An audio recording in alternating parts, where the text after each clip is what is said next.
Friends, വണ്ടി Mahendra xylo ആണ്. ഇതിൽ കംപ്ലയിൻ്റ് എന്ന് പറഞ്ഞു കഴിഞ്ഞാൽ വണ്ടി നമ്മൾ കട്ട് റൂട്ടിലൊക്കെ പോകുമ്പോൾ ഫ്രണ്ട് കംപ്ലീറ്റ് ആയിട്ട് ജമ്പ് ചെയ്തുകൊണ്ടിരിക്കുകയാണ്. ജമ്പ് ചെയ്യാൻ അതുമാത്രമല്ല, വണ്ടി ആക്സേഷൻ കൊടുത്തിട്ട് നമ്മൾ എടുത്തിട്ട് കൊടുക്കുമ്പോൾ കട്ടക്കുന്ന ഹെവി ആയിട്ട് നോയ്സും വരുന്നുണ്ട്. അപ്പോൾ ഇതിലിത് ചെക്ക് ചെയ്ത് നോക്കിയപ്പോൾ ഇതിൻ്റെ 2 ഷോക്ക് കംപ്ലീറ്റ് ആയിട്ട് ഓയിലടിച്ച് ലീക്കായിരിക്കുകയാണ്. ഫുള്ളായിട്ട് കംപ്ലീറ്റ് ആയിട്ട് പോയിരിക്കുകയാണ് ഇതിനകത്ത്. അതുപോലെ റൈറ്റ് സൈഡ്, അതുകൊണ്ടാണ് ആ ജമ്പിങ് കൂടുതലായിട്ടും വരുന്നത്. അത് മാത്രമല്ല, ഇതിന് കംപ്ലയിൻറ്റ് സ്റ്റെബിലൈസറിൻ്റെ കട്ട് ബുഷും ഹെവി ആയിട്ട് പോയിട്ടുണ്ട്. അതുകൊണ്ട് കടന്നൊരു സൗണ്ടും അതിനകത്ത് വരുന്നുണ്ട്. അപ്പോൾ നമുക്ക് ബിസ്ക്കറ്റ് മാറണം, അതിൻ്റെ ലിങ്ക് റോഡും അതിനകത്ത് കൈയോടുകൂടി മാറ്റി വിടണം. അതുമാത്രമല്ല, പിന്നെ ഇതിന് എൻജിൻ ഓയിൽ ഹെവി ആയിട്ട് ലീക്ക് ആയിക്കൊണ്ടിരിക്കുന്നു. അടിയിൽ ഫുള്ള് ഓയിൽ ലീക്കാണ്. ആ ലീക്ക് വരുന്നത് ക്രാങ്ക് കേസിൽ നിന്നാണ് ലീക്ക് കംപ്ലീറ്റ് ആയിട്ട് ഡ്രോപ്പ് ആയിക്കൊണ്ടിരിക്കുന്നത്. നമുക്ക് ക്രാങ്ക് കേസ് ഇറക്കിയിട്ട് റീസീൽ ചെയ്യണം അത്. പിന്നെ ടെർബോൻ്റെ ഹോസിന് ചെറിയൊരു ലീക്ക് ഉണ്ട്. അത് പൊതുവെ എല്ലാ വണ്ടിക്കും ആ ഒരു ലീക്ക് അതിനകത്ത് ഉണ്ടാവും. പിന്നെ ഇതിൻ്റെ സ്റ്റാർ ജോയിൻറ്റ് ഈ സൈഡിൽ കംപ്ലീറ്റ് ആയിട്ട് പോയി. അത് മാത്രമല്ല, അതിൻ്റെ യോക്ക് വരുന്ന അവിടെ ഭാഗത്ത് സെൻട്രൽ ബോൾട്ട് കറക്റ്റ് ടൈറ്റ് അല്ല കഴിഞ്ഞിട്ടാണോ എന്താണെന്നറിയില്ല. അതൊന്ന് അഴിച്ച് നോക്കണം. നല്ലൊരു ഷെയ്ക്ക് അതിനവിടെ ഉള്ളിൽ നിന്ന് വരുന്നുണ്ട്. ഇതിലെ സ്റ്റാർ ജോയിൻറ്റ് കംപ്ലീറ്റ് ആയിട്ട് പോയിട്ടുണ്ട്. അപ്പോൾ നമുക്ക് ഈ ഒരു സ്റ്റാർ ജോയിൻറ്റ് മാറണം. അതിൻ്റെ ഉള്ളിലുള്ള ബോൾട്ട് നെറ്റ് ഉണ്ട്, ഒരു 30 നെറ്റ് വരും. ആ നെറ്റ് കറക്റ്റ് ടൈറ്റ് ആണെന്നുള്ളത് നോക്കിയിട്ട് അത് ക്ലിയർ ആക്കി ടൈറ്റ് ചെയ്ത് കൊടുക്കണം. ഓയിൽ ലീക്കാണ് മെയിനായിട്ട്, ഹെവി ആയിട്ട് ലീക്ക് ആകുന്നുണ്ട് ഇതിനകത്ത്. എന്നാലും നമുക്ക് ക്രാങ്ക് കേസ് ഇറക്കാം. അതുപോലെ തന്നെ ഫ്രണ്ട് ഷോക്കും മാറ്റിവിടാം അതിനകത്ത്. പിന്നെ സ്റ്റെബിലിങ്കും അതിൻ്റെ കട്ട് ബുഷും മാറ്റിവിടാം. പിന്നെ കംപ്ലീറ്റ് ഷോക്ക് കംപ്ലീറ്റ് അഴിച്ചിട്ടുണ്ട്. ഇതിപ്പോൾ ഷോക്ക് അഴിക്കണമെന്നുണ്ടെങ്കിൽ നമുക്ക് അപ്പുറം അഴിച്ച് ലൂസാക്കിയാൽ മാത്രമേ അതിന് ഉള്ളിൽ നിന്ന് പുറത്തെടുക്കാൻ പറ്റുള്ളൂ. അതെന്നുണ്ടെങ്കിൽ ഈ താഴത്തെ അഴിച്ചിട്ട് മാറ്റി വയ്ക്കണം, എന്നാൽ മാത്രമേ എടുക്കാൻ പറ്റുള്ളൂ. അപ്പോൾ നമ്മളിപ്പോൾ ബോൾ ജോയിൻറ്റ് മാത്രമേ അഴിച്ചിട്ടുള്ളൂ, അപ്പുറം അഴിച്ചിട്ടില്ല. ബോൾ ജോയിൻറ്റ് അഴിച്ച് മാറ്റി വെച്ചിട്ടാണ് ഇപ്പോൾ ഷോക്ക് പുറത്തെടുത്തിരിക്കുന്നത്. ഇനിയിപ്പോൾ നമുക്കിതിൽ ചെയ്യാനുള്ള ഷോക്ക് 2 മാറണം. അതുപോലെ ലിങ്ക് റോഡ്, അതുപോലെ തന്നെ സ്റ്റാർ ജോയിൻറ്റ്. നമുക്ക് ഷോക്ക് വന്നിട്ടുണ്ട്. ഷോക്ക് ഒരെണ്ണം തന്നെ ഒറിജിനൽ കിട്ടിയിട്ടുള്ളൂ. ഒറിജിനൽ വന്നിട്ട് 1800 രൂപയോളം ഒറിജിനൽ വരുന്നുണ്ട്. പിന്നെ ഒരെണ്ണം കിട്ടിയാൽ നമുക്ക് മോൺറോഡയാണ്. എന്ന് വെച്ചാൽ ഒരെണ്ണേ ഉള്ളൂ ഇവിടെ സ്റ്റോക്ക്. അതുകൊണ്ട് വേറെ ഒരെണ്ണം നമ്മൾ മോൺറോഡയാണ് എടുത്തിരിക്കുന്നത്. മോൺറോഡ് വില കുറവാണ്, 1600 ചില്ലാൻ രൂപയേ വരുള്ളൂ മോൺറോഡ ആകുമ്പോൾ. അപ്പോൾ രണ്ടും നമ്മൾ വേറെ സെപ്പറേറ്റ് ആണ്. അതുകൊണ്ട് കുഴപ്പമൊന്നുമില്ല, നമുക്ക് കയറ്റാം, ബുദ്ധിമുട്ടൊന്നുമില്ല. അപ്പോൾ ഇതിൽ കിടക്കുന്നത്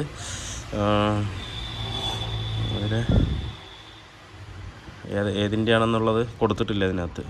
അല്ലെങ്കിൽ ഗബ്രിയല മോൺട്രോ എന്നുള്ളത് മെൻഷൻ ചെയ്യുന്നതിനകത്ത് കൊടുത്തിട്ടില്ല. വണ്ടിയിൽ നേരത്തെ ഉണ്ടായിരുന്നത് മോൺട്രോയുടെ ഷോക്ക് തന്നെയാണ്. പിന്നെ അതിൻ്റെ നമ്മൾ സ്റ്റഡ് കിറ്റ് എടുത്തിട്ടുണ്ട്. അതിൻ്റെ സ്റ്റഡ് കിറ്റ്, അതിൻ്റെ കട്ട് ബുഷ്, ലിങ്ക് റോഡ് ടാൽബ്രോസിൻ്റെയാണ് ലിങ്ക് റോഡ് എടുത്തിരിക്കുന്നത്. 2 ലിങ്ക് റോഡ് എടുത്തിട്ടുണ്ട്. പിന്നെ സ്റ്റാർ ജോയിൻറ്റ് ഒരെണ്ണത്തിന് തന്നെ നല്ല റേറ്റ് ഉണ്ട്. സൈലോൻ്റെ ആകുമ്പോൾ 1373 രൂപയോളം വില വരുന്നുണ്ട് സ്റ്റാർ ജോയിൻറ്റിന്. അപ്പോൾ അത് നമ്മൾ എടുത്തിട്ടുണ്ട്. ഇനിയിപ്പോൾ എല്ലാം നമുക്കൊന്ന് സെറ്റ് ചെയ്യാം. ഷോക്ക് കംപ്ലീറ്റും പോയിരിക്കുകയാണ് അതിനകത്ത്, കംപ്ലീറ്റ് ഓയിൽ അടിച്ച്. അതുകൊണ്ടാണ് ഈ കുഴിയിലൊക്കെ ചാടുമ്പോൾ കൊടുകൂടാന്നുള്ളൊരു സൗണ്ട്, നല്ല ഹെവി നോയ്സ് ആയിട്ടാണ് വരുന്നത്. അത് മാത്രമല്ല, ഈ കട്ട് ബുഷും പോയപ്പോൾ അതിൻ്റെയും സൗണ്ടും കൂടെ ആകുമ്പോൾ ഹെവി നോയ്സായി. വണ്ടി ജമ്പ് ചെയ്തിട്ടാണ് പോകുന്നത്. നേരത്തെ ഞാൻ ഇന്നോവയിലൊക്കെ ഞാൻ പറഞ്ഞില്ല, അതേപോലെ ജമ്പ് ചെയ്തിട്ടാണ് വണ്ടി പോകുന്നത്. വെച്ചാൽ അതിൻ്റെ ഉള്ള ഫുൾ ഓയിൽ ലീക്ക് ഔട്ടായിരിക്കുകയാണ്.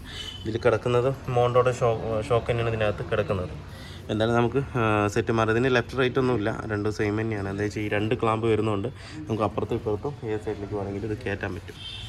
എന്തായാലും നമുക്കിത് കയറ്റാം വണ്ടിക്ക്. നമ്മളിപ്പോൾ ഇതിൻ്റെ ഷോക്ക് കംപ്ലീറ്റ് മാറി. ആ ഷോക്ക് അതിൻ്റെ കൂടെ തന്നെ ഷോക്കിൻ്റെ കിറ്റും മാറിയിട്ടുണ്ട്.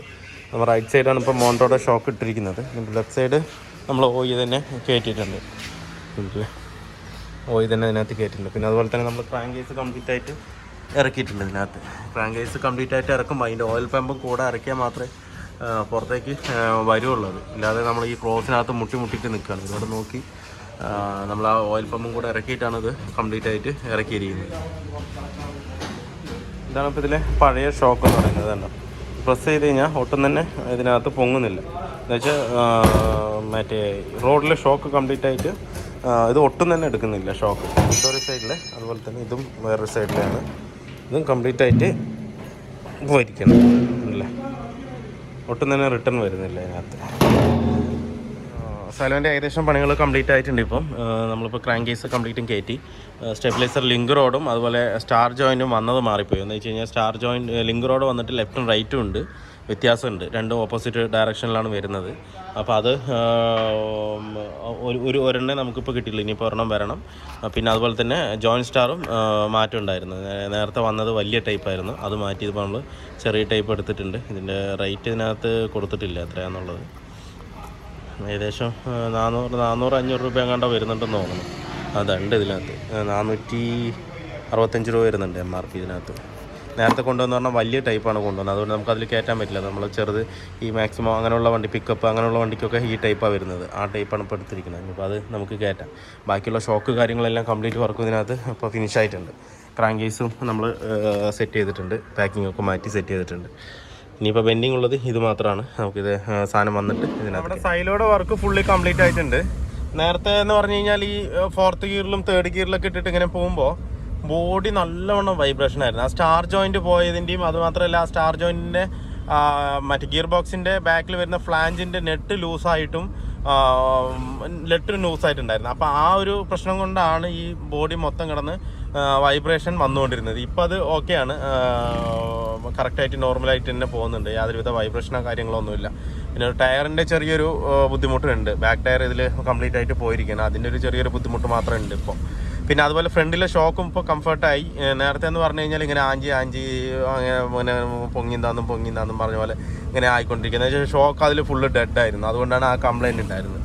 ഇപ്പോൾ ആ കംപ്ലയിൻറ്റും നല്ലോണം സോൾവ് ആയിട്ടുണ്ട്. പിന്നെ നമ്മൾ ചെയ്തതെന്ന് പറഞ്ഞാൽ ഓയിൽ ലീക്കാണ്. ഓയിൽ ലീക്ക് ചെയ്തിട്ടുണ്ട്, പക്കയായിട്ട് നമ്മൾ റീസീൽ ചെയ്തിട്ടുണ്ട്. ഇനിയിപ്പോൾ അത് അണ്ടർ ബോഡി കംപ്ലീറ്റ് ആയിട്ട് വാഷ് ചെയ്തിട്ട് ഒരു 10-200 കിലോമീറ്റർ ഓടിച്ചാൽ മാത്രമേ നമുക്ക് ലീക്ക് ഇനി എന്തെങ്കിലും വേറെ എവിടെയെങ്കിലും ഉണ്ടോ ഇനി എന്താണെന്നുള്ളത് അറിയുള്ളൂ. എന്താ വെച്ച് കഴിഞ്ഞാൽ നമുക്ക് വരുമ്പോൾ ഫുള്ള് ലീക്കായിരുന്നു, കംപ്ലീറ്റ് ലീക്കായിരുന്നു. അപ്പോൾ എവിടെ നിന്നാന്ന് പക്കയായിട്ട് ഡയഗ്നോസ് ചെയ്യാൻ പറ്റില്ല. എങ്കിലും മുകളിൽ നിന്നല്ല വരുന്നത്, താഴത്തു നിന്ന് തന്നെയാണ്. അപ്പോൾ അവിടെ ക്രാങ്ക് കേസ് മാത്രമേ വരുന്നുള്ളൂ, വേറെ പാർട്ടുകളൊന്നും വരുന്നില്ല ഇപ്പോൾ ഓയിൽ ലീക്കിൻ്റെ. പിന്നെ വരുന്നതെന്ന് പറഞ്ഞു കഴിഞ്ഞാൽ ഓയിലിൻ്റെ ഹോസുകളൊക്കെയാണ് വരുന്നത്.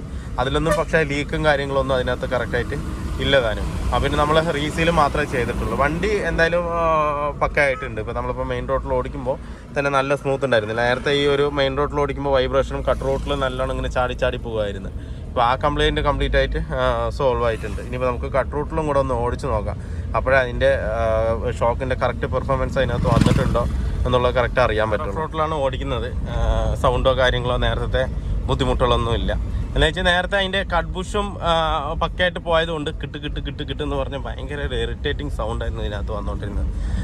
പിന്നെ കസ്റ്റമർ പറഞ്ഞത് ബോഡി മൊത്തം വൈബ്രേഷൻ, അപ്പോൾ ബോഡി ബോൾട്ട് അതുപോലെ ഡോർ പാഡിൻ്റെ ബോൾട്ട് കാര്യങ്ങളൊക്കെ ഒന്ന് ടൈറ്റ് ചെയ്യണം, ഹിഞ്ചസൊക്കെ നോക്കണം എന്നൊക്കെയാണ് കസ്റ്റമർ പറഞ്ഞത്. എന്താണെന്ന് വെച്ച് കഴിഞ്ഞാൽ സത്യത്തിൽ ആ വക പ്രശ്നമൊന്നും ഇല്ല. സ്റ്റാർ ജോയിൻറ്റ് പോയതിൻ്റെയും ആ ഫ്ലാഞ്ച് നെറ്റ് ലൂസായതിൻ്റെയും വൈബ്രേഷനാണ് ഇതിനകത്ത് വന്നുകൊണ്ടിരുന്നത്. ഇപ്പോൾ അത് പക്കയായിട്ട് നമ്മൾ ചെയ്ത് റെഡി ആയിട്ടുണ്ട്. ഇപ്പോൾ സൗണ്ടോ കാര്യങ്ങളൊന്നും ഇല്ല.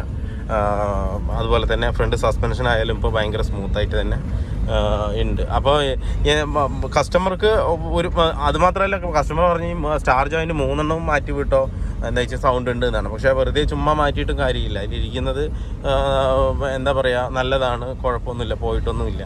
പിന്നെ അത് നമ്മൾ 3 മാറ്റിയില്ല, 1 മാത്രമേ മാറ്റുള്ളൂ. കംപ്ലയിൻ്റ് ഉള്ളത് ഷേക്കുള്ളത് മാത്രമേ മാറ്റുള്ളൂ. ബാക്കി 2 നമ്മൾ പഴയ തന്നെയാണ് സെറ്റ് ചെയ്തിരിക്കുന്നത്. ഇതിൻ്റെ സൈലോൻ്റെ എൻജിൻ എന്ന് പറയുന്നത് പക്ക സ്മൂത്താണ് കേട്ടോ. സ്മൂത്ത് എന്ന് പറഞ്ഞു കഴിഞ്ഞാൽ ഭയങ്കര സൈലൻ്റ് ആണ്. പെട്രോൾ വണ്ടി എങ്ങനെയാണോ അതുപോലെയാണ്. എൻജിൻ സൗണ്ടേ നമുക്കറിയില്ല. സ്റ്റാർട്ട് ചെയ്തിട്ടാലും പക്കയായിട്ട് സൈലൻ്റ് ആയിട്ടായിരിക്കും വണ്ടി ഓടുന്നത്. കറക്റ്റായിരിക്കും, നമ്മുടെ പെട്രോൾ വണ്ടി പോലെ. നമ്മൾ ഡീസൽ വണ്ടി ഓടിക്കുന്നൊരു ഫീൽ ഇതിനകത്ത് ഉണ്ടാവില്ല. അത്രയും സ്മൂത്താണ് എൻജിൻ. ഹോക്ക് എൻജിനായാലും ശരി, ഈഗിളായാലും ശരി, കറക്റ്റാണ്. അപ്പോൾ വീഡിയോ എല്ലാവർക്കും ഇഷ്ടമായാലൊന്ന് ലൈക്ക് ചെയ്യുക, ഷെയർ ചെയ്യുക, അതുപോലെ തന്നെ സബ്സ്ക്രൈബ് ചെയ്യുക. സബ്സ്ക്രൈബ് ചെയ്യാതെയാണ് വീഡിയോ കാണുന്നതെങ്കിൽ ഒന്ന് സബ്സ്ക്രൈബ് ചെയ്ത് സപ്പോർട്ട് ചെയ്യുക. അപ്പോൾ മറ്റൊരു വീഡിയോയിലേക്ക് കാണുന്നവരെല്ലാവർക്കും ബൈ.